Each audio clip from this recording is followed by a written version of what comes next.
Hi ಸ್ನೇಹಿತರೆ, ಶ್ರೀ ಭಾಗ್ಯ V ಲಾಗ್ಸ್ಗೆ ಸ್ವಾಗತ. ಇನ್ನೂ ನಮ್ಮ ಚಾನಲ್ನ ಯಾರೋ ಸಬ್ಸ್ಕ್ರೈಬ್ ಮಾಡ್ಕೊಂಡಿಲ್ಲ ಅಂದರೆ ಈಗಲೇ ಸಬ್ಸ್ಕ್ರೈಬ್ ಮಾಡಿಕೊಂಡು ನೋಡಿ. ನಾನಿವತ್ತು ಸೋಪ್ ಮಾಡೋದನ್ನು ನಿಮ್ಮ ಜೊತೆ ಶೇರ್ ಮಾಡ್ಕೊಳ್ತಾ ಇದ್ದೀನಿ. ಕಹಿ ಬೇವಿನ ಸೊಪ್ಪಲ್ಲಿ ನಾನಿವತ್ತು ಸೋಪ್ ಮಾಡ್ತಾ ಇದ್ದೀನಿ. ನಾನಿಲ್ಲಿ ಒಂದು ಹಿಡಿ ಆಗುವಷ್ಟು ಬೇವಿನ ಸೊಪ್ಪುಗಳನ್ನ ತೊಗೊಂಡ್ಬಂದು ಚೆನ್ನಾಗಿ ವಾಶ್ ಮಾಡಿ ಇಟ್ಕೊಂಡಿದ್ದೀನಿ. ಬೇವಿನ ಎಲೆಗಳನ್ನ ಬಿಡಿಸ್ಬಿಟ್ಟು ನಾನು ಒಂದು ಬೌಲ್ಗೆ ಸೇರಿಸ್ಕೊಳ್ತಾ ಇದ್ದೀನಿ. ಸೊ ಕಹಿ ಬೇವು ತುಂಬಾ ಒಳ್ಳೆಯದು ಅಂತಲೇ ಹೇಳ್ಬೋದು. ಸ್ಕಿನ್ಗಾಗ್ಬೋದು, ಹೆಲ್ತ್ಗಾಗ್ಬೋದು ತುಂಬಾ ಒಳ್ಳೆಯದು. ಚರ್ಮದ ಆರೋಗ್ಯಕ್ಕಂತೂ ತುಂಬಾ ಒಳ್ಳೆಯದು. ಮೊಡವೆಗಳು, ಕಪ್ಪು ಕಲೆಗಳು, ತುರಿಕೆಗಳು, ಚಿಕ್ಕ ಗುಳ್ಳೆಗಳು ಅಥವಾ ಸ್ಕಿನ್ ಡ್ರೈ ಆಗೋದನ್ನೆಲ್ಲ ತಡೆಗಟ್ಟುತ್ತೆ ಅಂತಲೇ ಹೇಳ್ಬೋದು. ನಾನಿಲ್ಲಿ ಒಂದು ಬೌಲ್ ಆಗುವಷ್ಟು ಕಹಿ ಬೇವಿನ ಸೊಪ್ಪನ್ನು ಮಿಕ್ಸಿ ಜಾರ್ಗೆ ಸೇರಿಸ್ಕೊಂಡು ಗ್ರೈಂಡ್ ಮಾಡ್ಕೊಳ್ತಾ ಇದ್ದೀನಿ. ಸ್ವಲ್ಪ ನೀರನ್ನು ಸೇರಿಸ್ಕೊಂಡು ನುಣ್ಣಗೆ ಗ್ರೈಂಡ್ ಮಾಡ್ಕೊಳ್ಳಿ. ನೋಡಿ, ಈ ರೀತಿ ಗ್ರೈಂಡ್ ಮಾಡ್ಕೊಂಡಿದ್ದೀನಿ ನಾನು. ಒಂದು ಅರ್ಧ ಬೌಲ್ ಆಗುವಷ್ಟು ಕಹಿ ಬೇವಿನ ಸೊಪ್ಪಿನ ನೀರಿದೆ ಅಂತಲೇ ಹೇಳ್ಬೋದು. ಇದಕ್ಕೆ 1 ಚಮಚ ಆಗುವಷ್ಟು ನಾನಿಲ್ಲಿ ಅಲೋವೆರಾ ಜೆಲ್ಲನ್ನು ಸೇರಿಸ್ಕೊಳ್ತಾ ಇದ್ದೀನಿ. ಅಲೋವೆರಾ ಜೆಲ್ಲು ಸಹ ಸ್ಕಿನ್ಗೆ ತುಂಬಾ ಒಳ್ಳೆಯದು ಅಂತಲೇ ಹೇಳ್ಬೋದು. ಯಾವುದೇ ಕಂಪ್ನಿದಾದರೂ ನೀವಿಲ್ಲಿ ಅಲೋವೆರಾ ಜೆಲ್ಲನ್ನು ತಗೋಬಹುದು. ನಾನಿಲ್ಲಿ 1 ಚಮಚ ಅಲೋವೆರಾ ಜೆಲ್ಲನ್ನು ತೆಗೆದುಕೊಂಡಿದ್ದೀನಿ.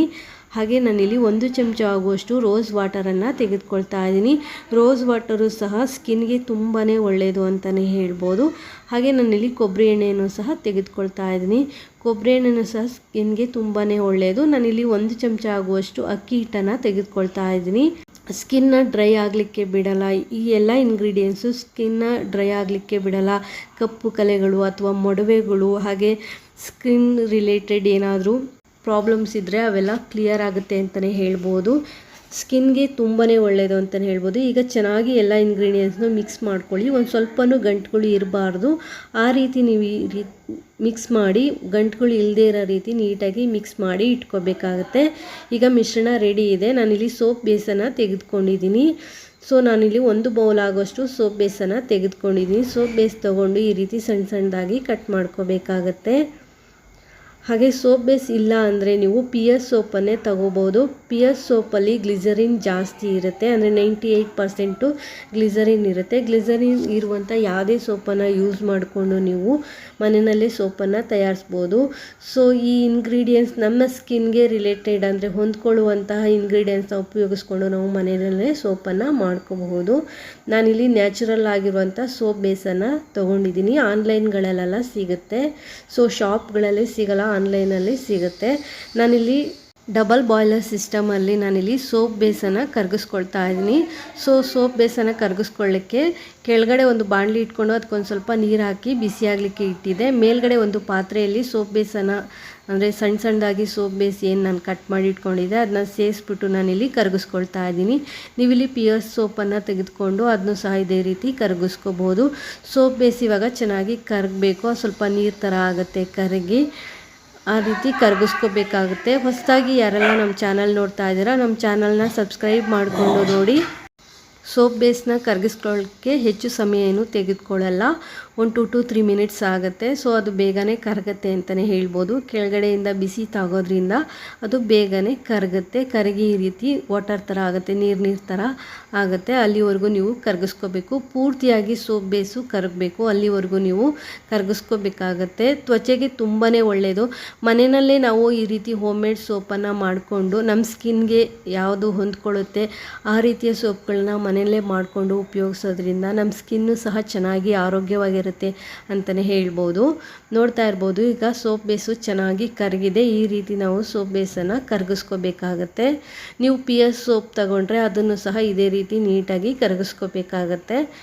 ಸೊ ನಾನೀಗ ಇದಕ್ಕೆ ಮಿಶ್ರಣ ಏನು ಮಾಡಿ ಇಟ್ಕೊಂಡಿದ್ದೆ, ಬೇವಿನ ಸೊಪ್ಪಿನ ಮಿಶ್ರಣ, ಅದನ್ನ ಸೇರಿಸ್ಬಿಟ್ಟು 1 ನಿಮಿಷ ಇದನ್ನ ಬಾಯ್ಲ್ ಮಾಡ್ಕೊಳ್ತೀನಿ. ಸೊ 1 ನಿಮಿಷ ಇದನ್ನು ಕುದಿಸ್ಕೊಳ್ಳಿ. ಸ್ವಲ್ಪ ಅದು ಕುದಿಬೇಕು. ಜಾಸ್ತಿ ಹೊತ್ತು ಕುದಿಸ್ಕೋಬೇಕಂತೆಲ್ಲ. ಜಾಸ್ತಿ ಕುದಿಸ್ಬಿಟ್ರೆ ನೊರೆ ಆಗುತ್ತೆ. ಸೊ ಜಾಸ್ತಿ ಕುದಿಸ್ಲಿಕ್ಕೆ ಹೋಗ್ಬಿಡಿ. ಅದೊಂದು ಸ್ವಲ್ಪ ಅದ್ರ ಜೊತೆ ಸೋಪ್ ಬೇಸ್ ಜೊತೆ ಚೆನ್ನಾಗಿ ಹೊಂದ್ಕೊಂಡು ಸ್ವಲ್ಪ ಮಿಶ್ರಣ ಆಗಬೇಕು. ಆ ರೀತಿ ನೀವು ಇಲ್ಲಿ ಮಿಶ್ರಣ ಮಾಡಿಕೊಂಡ್ರೆ ಸಾಕಾಗುತ್ತೆ. ನೋಡ್ತಾ ಇರ್ಬೋದು ನಾನು ಯಾವ ರೀತಿ ಮಿಶ್ರಣ ಮಾಡ್ತಾ ಇದ್ದೀನಿ. ಈ ರೀತಿ 1 ನಿಮಿಷ ನೀವು ಮಿಶ್ರಣ ಮಾಡ್ಕೊಳ್ಳಿ, ಅಥವಾ ಒಂದು ಅರ್ಧ ಸೆಕೆಂಡ್ ನೀವು ಮಿಶ್ರಣ ಮಾಡಿಕೊಂಡ್ರೆ ಸಾಕಾಗುತ್ತೆ. ಈಗ ರೆಡಿ ಆಗಿದೆ ಮಿಶ್ರಣ. ಇದನ್ನ ನಾವು ಸೋಪ್ ಮೋಲ್ಡ್ಗೆ ಸೇರಿಸ್ಬೇಕಾಗತ್ತೆ. ನಾನಿಲ್ಲಿ ಒಂದು ಚಿಕ್ಕದು ಪ್ಲಾಸ್ಟಿಕ್ ಡಬ್ಬನ ತೆಗೆದುಕೊಂಡಿದ್ದೀನಿ. ನಾವು ಜಾಮೂನೆಲ್ಲ ತೊಗೊಂಬಂದಾಗ ಸ್ವಲ್ಪ ಚಿಕ್ಕ ಚಿಕ್ಕ ಡಬ್ಬಗಳು ಬರುತ್ತೆ, ಅಥವಾ ಪಾರ್ಸೆಲ್ ತೊಗೊಂಡು ಬಂದಾಗ ಪ್ಲಾಸ್ಟಿಕ್ ಡಬ್ಬಗಳು ಬರುತ್ತಲ್ಲ, ಆ ಡಬ್ಬ ಆದರೂ ಯೂಸ್ ಮಾಡ್ಬೋದು. ಅಥವಾ ಸೋಪ್ ಮೋಲ್ಡ್ ಅಂತಲೇ ಬರುತ್ತೆ, ಆನ್ಲೈನಲ್ಲೆಲ್ಲ ಸಿಗುತ್ತೆ, ಅದನ್ನ ಪರ್ಚೇಸ್ ಮಾಡಿಕೊಂಡು ಅದನ್ನ ಸಹ ಯೂಸ್ ಮಾಡ್ಕೋಬೋದು. ಬಟ್ ಸೋಪ್ ಮೋಲ್ಡ್ ಬೇಕು ಅಂತಲ್ಲ, ಚಿಕ್ಕ ಚಿಕ್ಕದು ಈ ರೀತಿ ಪ್ಲಾಸ್ಟಿಕ್ ಡಬ್ಬಗಳಿದ್ರೆ ಅದರಲ್ಲೇ ನಾವು ಈ ರೀತಿ ನಾವು ಏನು ಮಿಶ್ರಣ ಮಾಡಿ ಲಿಕ್ವಿಡ್ ಮಾಡಿ ಇಟ್ಕೊಂಡಿದ್ವಿ ಅದನ್ನ ಸೇರಿಸ್ಬಿಟ್ಟು ಒಂದು 12 to 16 ಅವರ್ಸು ಅದನ್ನ ಹಾಗೆ ಬಿಡಬೇಕಾಗುತ್ತೆ. ಸ್ವಲ್ಪ ಅದು ಡ್ರೈ ಆಗಲಿಕ್ಕೆ ಬಿಟ್ಬಿಡಬೇಕು. ಸ್ವಲ್ಪ ಅದು ಫುಲ್ಲು ಡ್ರೈ ಆಗಿ ಗಟ್ಟಿ ಆಗುತ್ತೆ. ಗಟ್ಟಿಯಾಗಿ ನಾವು ನಾರ್ಮಲಾಗಿ ಯೂಸ್ ಮಾಡ್ತೀವಲ್ಲ ಅಂಗಡಿಗಳಲ್ಲೆಲ್ಲ ಸಿಗುವಂಥ ಸೋಪು, ಆ ರೀತಿ ಇದು ಗಟ್ಟಿ ಆಗುತ್ತೆ. ಅಲ್ಲಿವರೆಗೂ ನಾವು ಇದನ್ನ ತಣ್ಣಗಾಗಲಿಕ್ಕೆ ಬಿಟ್ಬಿಡಬೇಕು. ಸೊ ನಾನು ಸಂಜೆ ಮಾಡಿ ಇಟ್ಟಿದ್ದೆ. ಸೊ ಬೆಳಗ್ಗೆ ನಾನು ಇವಾಗ ಓಪನ್ ಮಾಡ್ತಾ ಇದ್ದೀನಿ. ಪ್ಲಾಸ್ಟಿಕ್ ಡಬ್ಬ ಆದರೆ ಈ ರೀತಿ ಸೈಡೆಲ್ಲ ಮಾಡಿಬಿಟ್ಟು ನಾವು ಓಪನ್ ಮಾಡ್ಬೋದು. ಬಟ್ ಸ್ಟೀಲ್ ಡಬ್ಬಕ್ಕೆ ಹಾಕಿದರೆ ನಾವು ಸೈಡಲ್ಲೆಲ್ಲ ಚಾಕುವಿಂದ ಕಟ್ ಮಾಡಿ ಓಪನ್ ಮಾಡಬೇಕಾಗುತ್ತೆ. ಸ್ವಲ್ಪ ಅದು ರಿಸ್ಕ್ ಅಂತಲೇ ಹೇಳ್ಬೋದು. ಅದೇ ನಾವು ಏನಾದರೂ ಈ ರೀತಿ ಪ್ಲಾಸ್ಟಿಕ್ ಡಬ್ಬದಲ್ಲಿ ಹಾಕಿದರೆ ಸ್ವಲ್ಪ ನಾವು ಅದನ್ನ ಪ್ರೆಸ್ ಮಾಡಿಬಿಟ್ಟು ಈ ರೀತಿ ಬಗ್ಸಿದ್ರೆ ಸೋಪ್ ಮೋಲ್ಡಿಂದ ಸೋಪು ಹೊರಗಡೆ ಬರುತ್ತೆ ಅಂತಲೇ ಹೇಳ್ಬೋದು. ನೋಡ್ತಾ ಇರ್ಬೋದು ಎಷ್ಟು ಚೆನ್ನಾಗಿ ಸೋಪ್ ಬಂದಿದೆ ಅಂತ. ನಾನು ಇನ್ನೊಂದು ಬಾಕ್ಸಲ್ಲಿ ಹಾಕಿರೋದನ್ನು ಸಹ ಅದೇ ರೀತಿ ರಿಮೂವ್ ಮಾಡಿ ತೋರಿಸ್ತಾ ಇದ್ದೀನಿ. ನೋಡ್ತಾ ಇರ್ಬೋದು ತುಂಬ ಚೆನ್ನಾಗಿ ಬಂದಿದೆ. ತುಂಬ ಪರಿಮಳಯುಕ್ತ ಸೋಪು ಅಂತಲೇ ಹೇಳ್ಬೋದು. ಸೊ ಸ್ಕಿನ್ಗಂತೂ ತುಂಬ ಚೆನ್ನಾಗಿ ಇರುತ್ತೆ. ಸ್ಕಿನ್ ಆರೋಗ್ಯಕ್ಕಂತೂ ತುಂಬಾ ಒಳ್ಳೆಯದು ಈ ಸೋಪು. ಸೊ ಮನೆಯಲ್ಲೇ ಮಾಡ್ಕೊಳ್ಳೋದಂತೂ ತುಂಬಾ ಒಳ್ಳೆಯದು. ನಾನು ಇದನ್ನ ಯೂಸ್ ಮಾಡಿನೂ ಸಹ ತೋರಿಸ್ತೀನಿ ನೋಡಿ. ಸೊ ಎಲ್ಲ ಮೋಲ್ಡಿಂದನೇ ಈ ರೀತಿ ಸೋಪನ್ನು ರಿಮೂವ್ ಮಾಡಿ ನೀವು ಇದನ್ನ ಒಂದು ಡ್ರೈ ಆಗಿರುವ ಪ್ಲಾಸ್ಟಿಕ್ ಕವರಲ್ಲಿ ರ್ಯಾಪ್ ಮಾಡಿ ಇಟ್ಕೊಂಡ್ರೆ 6 ಮಂತ್ವರೆಗೂ ನೀವು ಸ್ಟೋರ್ ಮಾಡ್ಕೋಬೋದು. ಯೂಸ್ ಮಾಡಿದ ತಕ್ಷಣ ಸ್ವಲ್ಪ ನೀರು ಇಲ್ಲದೆ ಇರೋವಂಥ ಜಾಗದಲ್ಲಿ ಇಟ್ಟರೆ ನೀವು ತುಂಬ ದಿನದವರೆಗೂ ಯೂಸ್ ಮಾಡ್ಕೋಬೋದು. ಸೊ ಜಾಸ್ತಿ ತೇವಾಂಶ ತಾಗ್ತಾ ಇದ್ದರೆ ಬೇಗ ಕರಗಿಬಿಡುತ್ತೆ.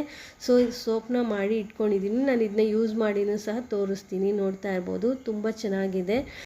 ನಾನು ಕೈಯನ್ನು ಇಲ್ಲಿ ವಾಶ್ ಮಾಡಿ ತೋರಿಸ್ತಾ ಇದ್ದೀನಿ. ಸ್ವಲ್ಪ ಸೋಪನ್ನು ಹಚ್ಕೊಂಡು ಚೆನ್ನಾಗಿ ಈ ರೀತಿ ಕೈಯನ್ನು ಚೆನ್ನಾಗಿ ಉಜ್ಜಿ ನಾನಿಲ್ಲಿ ವಾಶ್ ಮಾಡಿನೂ ಸಹ ತೋರಿಸ್ತಾ ಇದ್ದೀನಿ. ನೋಡ್ತಾ ಇರ್ಬೋದು ಎಷ್ಟು ಚೆನ್ನಾಗಿದೆ ಸೋಪು ಅಂತ. ಸೊ ಸ್ಕಿನ್ಗಂತೂ ತುಂಬಾ ಒಳ್ಳೆಯದು ಅಂತ ಹೇಳ್ಬೋದು. ಸ್ಕಿನ್ ಆರೋಗ್ಯಕ್ಕೆ ಕಹಿಬೇವಿನ ಸೊಪ್ಪು ಅಥವಾ ಬೇವಿನ ಸೊಪ್ಪಿನ ಸೋಪು ತುಂಬಾ ಒಳ್ಳೆಯದು ಅಂತಲೇ ಹೇಳ್ಬೋದು.